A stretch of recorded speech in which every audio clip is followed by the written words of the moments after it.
University College of Washington University and KC, the St. Louis Education Station, present a course for television.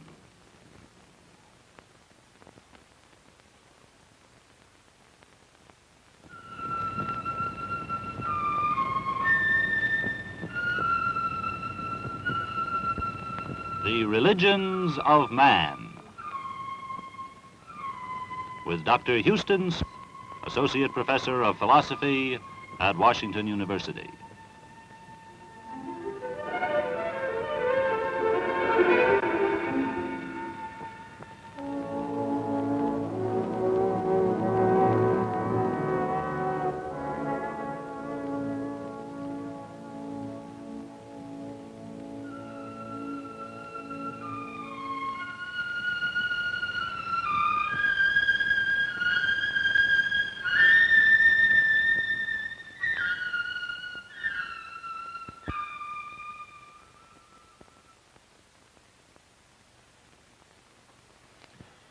In our study of the religions of man, we begin with the East.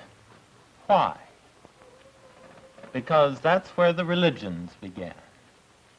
It's a very curious thing, but all the great living religions of the world today, even those which by now have migrated over to the West, all of them had their origin in the Orient.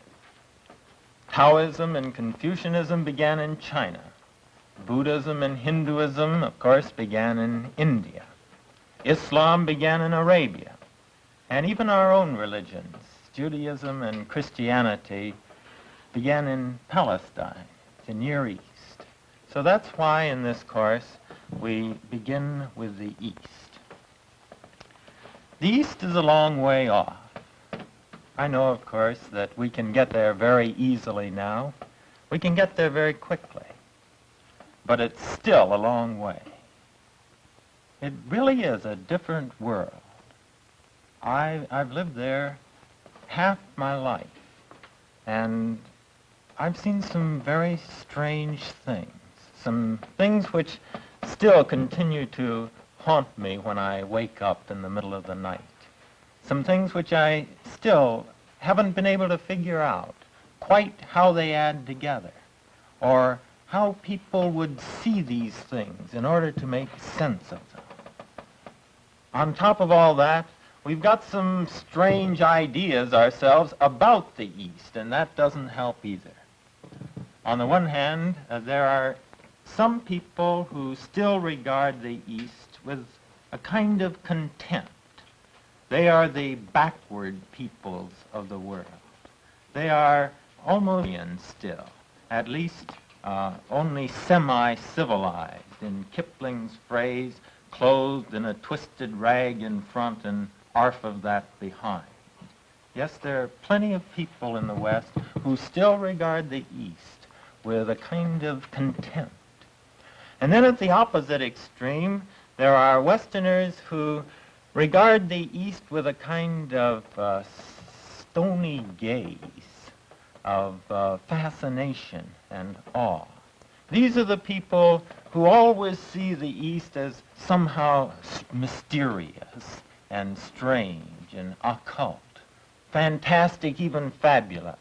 They're the ones that assume that in insects, in the East, the insects must be larger than they are here. The rivers must be wider.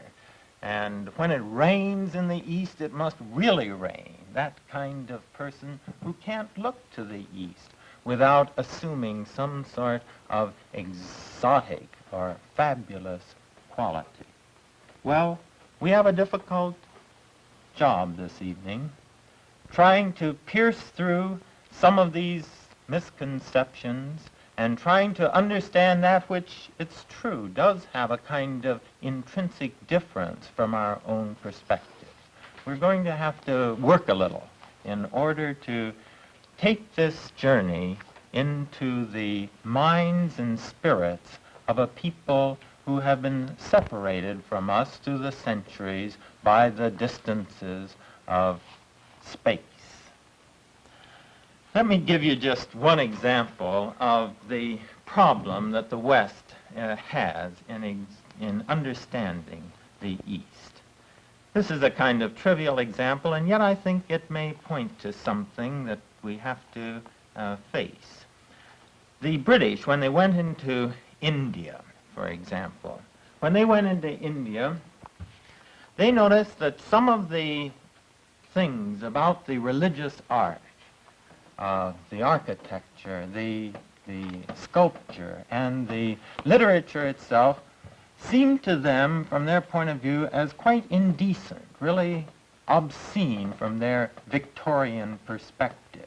And so what did they do? Well, they slapped on in their colonial code, postal code, the provision which they had in their own country, namely, read, no obscene literature may be sent through the mail. And yet somehow things didn't go right. It didn't seem quite right. In time they realized that the categories of decent and indecent, which were meaningful in their own country, somehow weren't applying here. These people looked on this material in really a very different sense. It really wasn't indecent at all. Their attitude was predecent. The categories which held so fast in England, Victorian England, somehow didn't fit at all in this different climate. And eventually they came to see this to the point that they didn't rescind, but they modified their provision. And as I understand it, the British colonial postal code still reads today, no obscene literature may be sent through the mail, parenthesis, unless it be religious, parenthesis closed. Well, this perhaps may indicate to you something of the kind of problem which one people may have in understanding another. Well, let's not have the impression that everything we find in the East is going to be different. You're going to find some old friends, too, in these ideas. You're going to find some things that ring true and echo. They'll sound like things you've heard before, echoes perhaps of the Psalms, echoes of the New Testament. You will find, for example, Confucius saying, do not do unto other people what you don't want them to do to you, which of course is just another way of saying our own golden rule. You'll find, for example, a parallel when Christ said, love your enemies. We will find in the Dhammapada of the Buddhist literature a comparable phrase where it says, he robbed me, he beat me, he abused me. In the minds of those who think like this, hatred will never cease. Thus love, too, is to be given even to those who pour abuse upon you. And again, the New Testament phrase, as a man thinketh in his heart, so is he, will find its exact echo in the Buddhist literature. Everything you are is the result of what you have thought. Well, we'll find some difference, some strangeness, but also similarity. Just one last word by way of introduction and approach. We're not going to try in these lectures to give you a rounded view of these religions. Some of the things in them will seem to us as crude, as gross, as vulgar, and they are. I'm sure there's some things. Religion is so inclusive, covers so much of life, that every religion includes some bad elements as well as some good. Those who were studying Christianity, if they were coming from abroad, could find Christianity down in the Ozarks associated with snake worship, with poisonous snakes wrapped around the necks of the devotees. They could bring that in as a part of Christianity if they wanted to. No, just as a music teacher giving a history of music doesn't bother to go into all the bad music which has been written down through the ages. Similarly, I don't see that it's our job to bring out all the bad and the low. No, our time is limited, and I want to center with you on that which is best just as an art teacher reviewing the ages will also lift out for consideration that which is best. Now, let's go to our first religion. Let's go to India. I've spoken of why we should go to the East, but why India? Well, you have to start somewhere, that's one reason, but there's another reason for beginning with India. It's probably the oldest of the great historical religions. Some of the things which are meaningful in the lives of millions of Hindus today go back, what? Well, between 4,000 and 5,000 years. They've been dug up in excavations and dated that far back. That's a terribly long time as far as human history goes. This is the time of the comparable to the time of the Egyptians and the Babylonians, the Mesopotamian religions.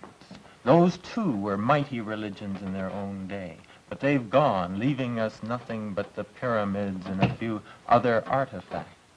But this religion, which in part was contemporary with those, this religion has endured and animates and motivates the lives of countless millions in our world today.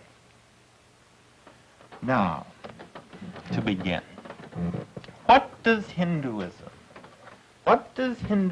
say to man? Well, if I had to take the vast literature of Hinduism, all the rituals, the rites, and boil it down to what strikes me as its central affirmation, I think I would put it this way. Hinduism says to man, you can have what you want. You can have what you want. Well, that sounds very good, but it immediately suggests the next question. What do you want? Now, this one's not quite so easy. It's very easy to give a simple answer. It turns out to be very difficult to give a good answer. And the reason, of course, is that people want different things. What do they want? Well,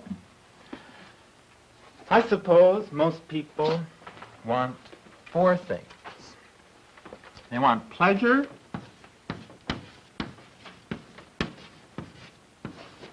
agreeable sensations, aesthetic, good food, the happiness of the physical senses. Then again, they want wealth.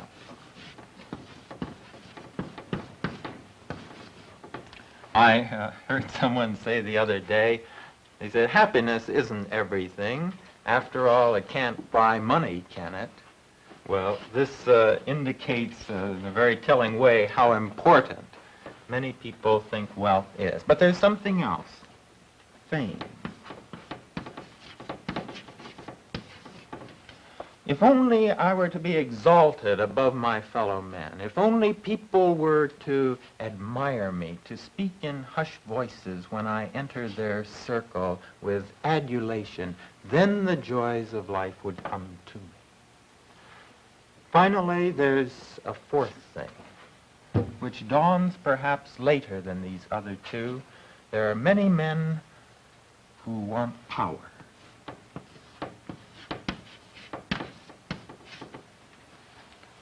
These four things the Hindus speak of as the worldly desires, because these are the desires of most people in the world as far as one observes their actions. Now, what is the attitude of Hinduism towards these desires? And here's an important point, because in the West we have frequently, we've really come to the conclusion that India is very otherworldly and is therefore takes a negative stand on desires. It's against them. It's opposed to them. Much scholarship actually came to that conclusion in the 19th century. But we're coming to discover that we misunderstood in this point. She is not ascetic in the sense of being antagonistic to these things. No, these are perfectly legitimate desires. You have a perfect right. If this is what you want, Hinduism would say, go to it. Only, you might be intelligent. It will pay you to be intelligent as you go about seeking these things, because some ways will lead you to them, some ways will not. Now, how do you be intelligent? What do you observe? What advice should you follow when seeking these things? And Hinduism says three things at this score. First of all, it says, don't hurt other people as you go after these things. Don't trample them underfoot, because if you do, then this will unleash other passions against you, and in the end it won't pay off. We don't have time to say anything more about this here, but simply to say, observe the basic principles of human decency and fair play. In other words, observe basic morality as you go about these things. But, second, there's something else to watch. And that is that in seeking these things, you should find your proper place in life. What is your appropriate niche? Because, you see, people have different capacities, different endowments. And if you try to fit yourself in a vocation, in a way of life, which is counter to your basic nature, then no success will ensue. Now, this division of people according to their natures is the basis of the caste system, and I want to take a moment for it. They say then that there are four kinds of people. They called them the four castes. First of all, there are what we might call the intellectual leaders and spiritual. These are the priests, but as religion and thought were really bound together in India, this would include the teachers too, the teachers who would always have a spiritual emphasis. Then next would come they called them warriors in the next class because this was a time of trouble, but really the temporal leaders, I think perhaps the administrators.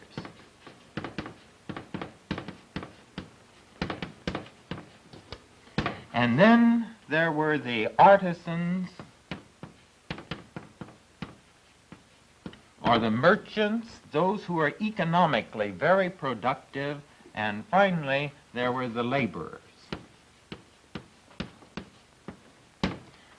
These are the people who think, for whom thought is tremendously important. These are ones who are the builders, the organizers, who make society run in its administrative side. These are the economically productive, and these are those whose time span is short, who really had better do better working for other people. We, with our democracy, don't like to acknowledge that there is a class of such persons, but they said, well, maybe we would like it to be different, but actually there are some people who, left to their own initiative, their own enterprise, would not get as far, would not be as happy but they can be very good in terms of working for other people. What should we do to get these? First, observe the basic principles of morality. Second, find our appropriate place, station in life. And third, they said, evolve, because life develops. And they said life develops through 4 stages. The stage of the student in the early years, when your main responsibility is to learn everything you can.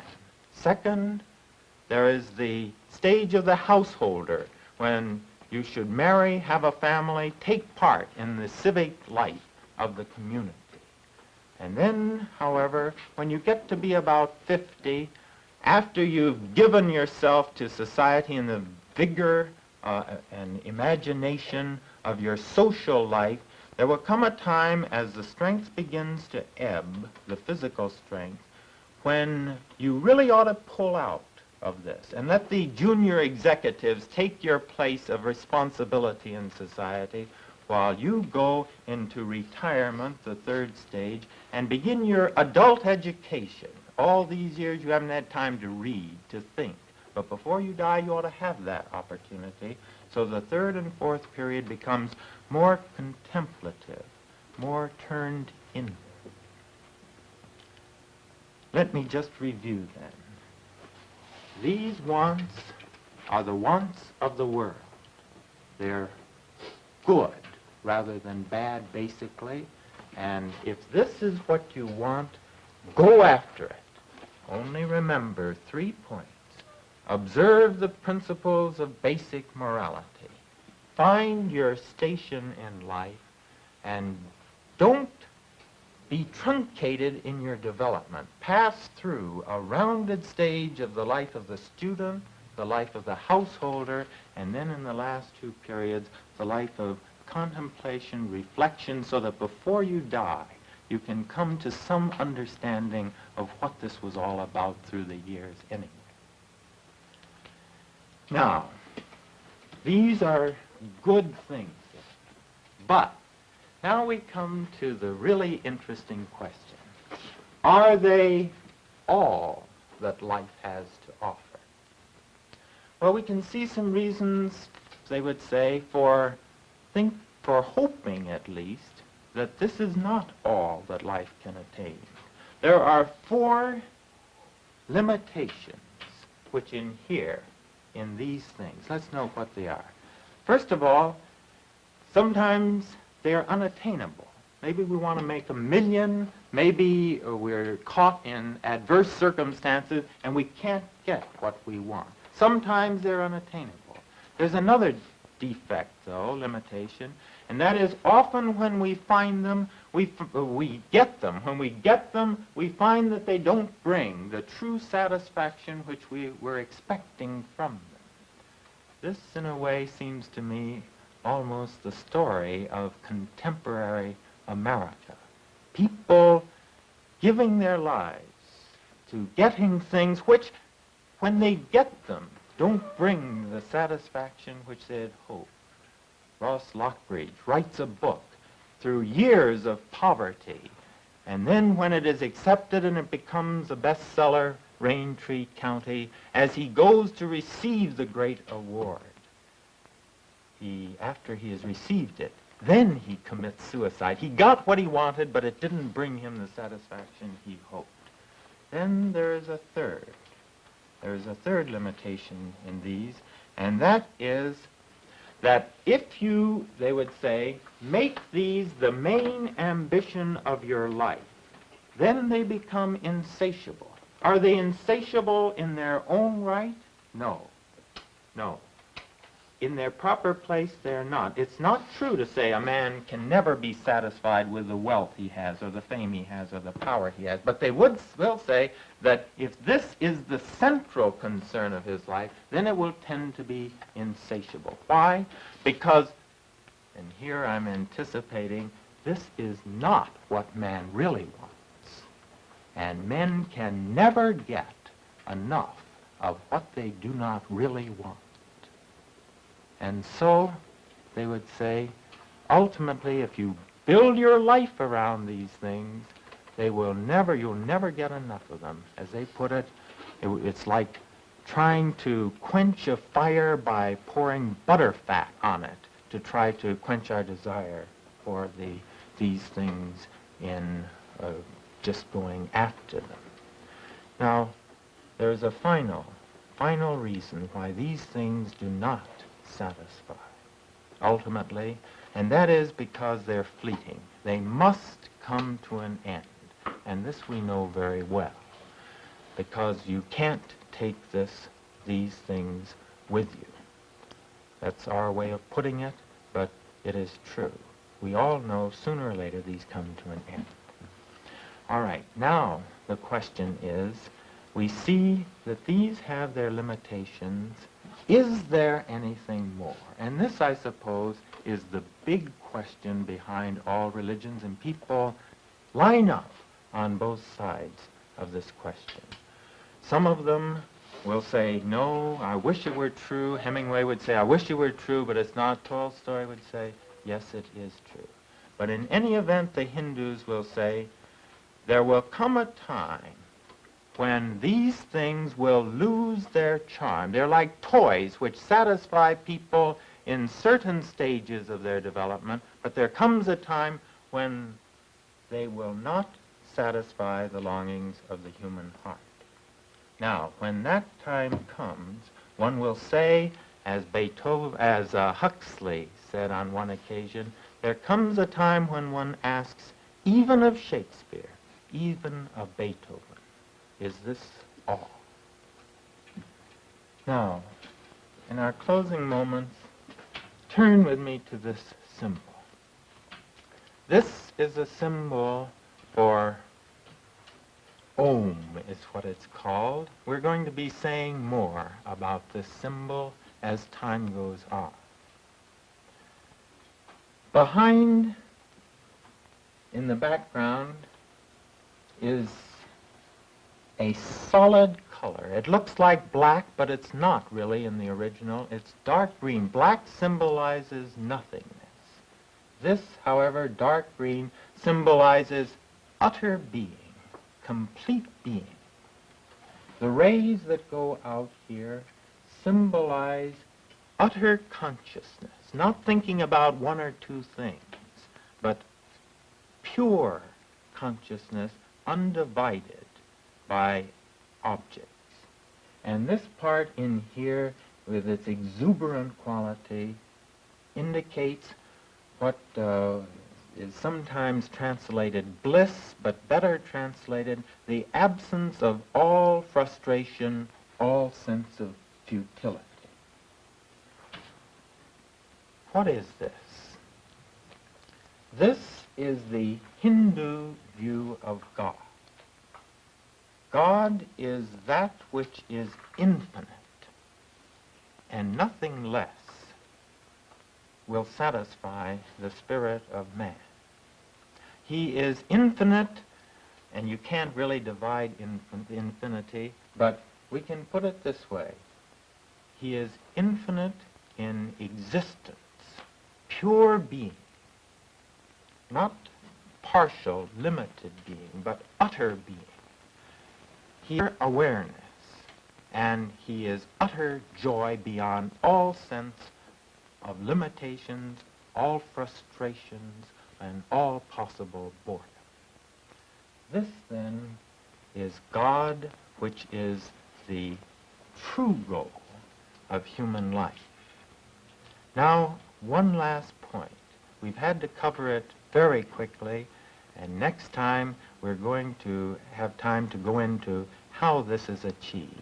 But the last point is that that which is without as God is also within as God.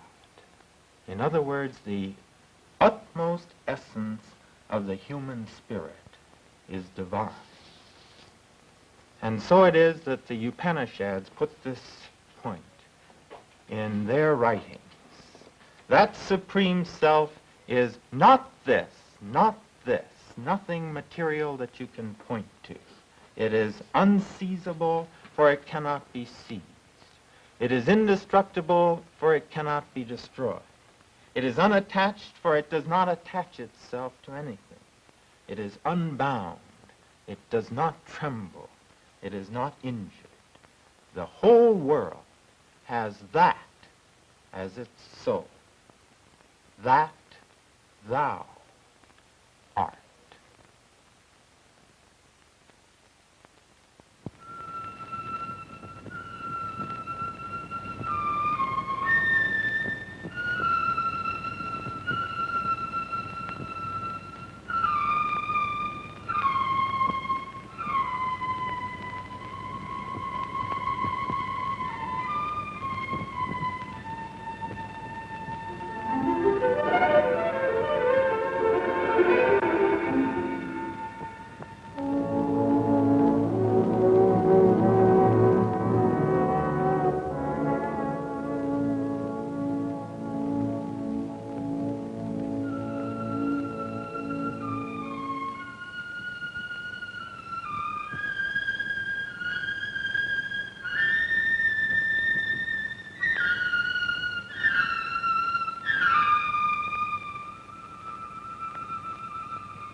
The Religions of Man is produced by Washington University and KETC Channel 9, the St. Louis Educational Television and Production Center.